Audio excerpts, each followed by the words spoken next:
नमो विष्णु नमो विष्णु नमो विष्णु अपवित्र पवित्रो वा सर्वावस्थान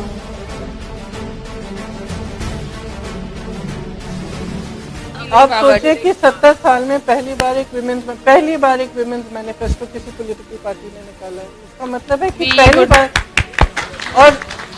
और इसको करने के बाद एक्चुअली ऑलरेडी परिवर्तन आया है। क्यों? क्योंकि अब इग्नोर नहीं कर पा रही है दूसरी पार्टी। अब मोदी जी रैली कर रहे हैं महिलाओं की पहली बार। अब अखिलेश जी भी कुछ घोषणाएं कर रहे हैं, आरएलडी ने घोषणाएं की हैं। क्यों? क्योंकि अब वो उनको समझ में आ रहा है कि अगर महिलाएं समझ जाएं कि ये कितनी बड़ी शक्ति है उनमें, इकट्ठी हो जाएं, तो इनका ये सब चलेगा भी नहीं।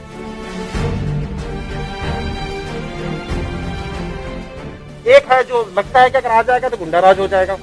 तो really we have got this time option as you as a chief minister face to be very frank and we will be lucky. We will be lucky if we you achieve this position. Ma'am बहुत धन्यवाद, आप protocol तोड़ के हमारे बीच में बैठी है। बहुत बहुत धन्यवाद। हमारा ड्रीम है कि आपको एज चीफ मिनिस्टर देखूं। हम सिंपली ये बात कह रहे हैं कि जो पॉलिटिक्स में जो चुनाव के समय, इलेक्शन के समय बात होनी चाहिए वो हो ही नहीं रही है। वो हो नहीं रही है। विकास की बात हो नहीं रही है। तो ये नहीं एग्जैक्टली। और सबको मालूम है कि उसी से बेनिफिट करें। उससे बेनिफिट कौन हो रहा है आप बताइए? तो ये पब्लिक बेनिफिट कभी नहीं कर सकती। उससे बेनिफिट सिर्फ पॉलिटिकल पार्टीज कर रही है। इसलिए हम कह रहे हैं कि विकास की बात करो, महिलाओं की बात करो, जॉब्स की बात करो। सबसे ज्यादा आप 80% वर्सेस 20% कह रहे हो। हम कह रहे हैं कि जब वो प्रतिशत निकालो ना जो जॉबलेस यूथ है, वो मोर देन 80% होंगे। उसके बारे में बात क्यों नहीं हो रही है? शिक्षा की बात क्यों नहीं हो रही? वो परसेंटेज बताओ ना कि आप शिक्षा पे अपने बजट में से कितना % आप खर्च रहे हो? आप स्वास्थ्य में कोरोना के टाइम में कितना % खर्च रहे हो? ये प्रतिशत आप कभी नहीं सुनेंगे।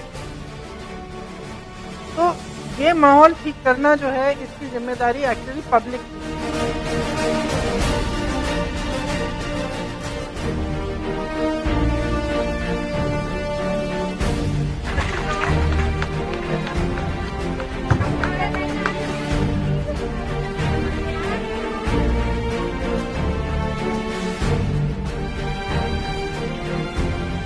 जिस स्थिति में हमारी अर्थव्यवस्था है आज, उस स्थिति को ठीक करने के लिए अगर हम पूरी तरह से छोटी इंडस्ट्रीज को, स्मॉल मीडियम इंडस्ट्रीज को सपोर्ट नहीं करेंगे तो हम इसमें से निकल नहीं पाएंगे। ये जो सरकार की पॉलिसी है कि इनके 2 मित्र हैं और इन्हीं 2 मित्रों को सब कुछ सौंप रहे हैं, ये चाहे हमारे हवाई अड्डे हैं, चाहे हमारे पूरा देश इन्हीं को सौंपा जा रहा है। पूरा देश इनको सौंपा जा रहा है। और आप जैसे जो एक्चुअली देश की रीढ़ की हड्डी है, वो आप जैसे बिजनेसेस हैं।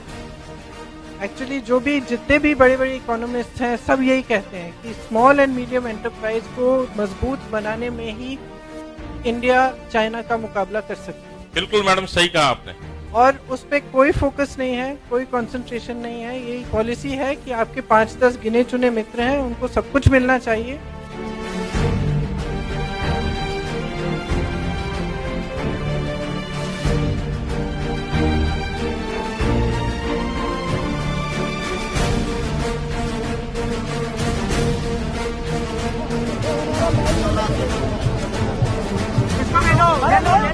Yellow jacket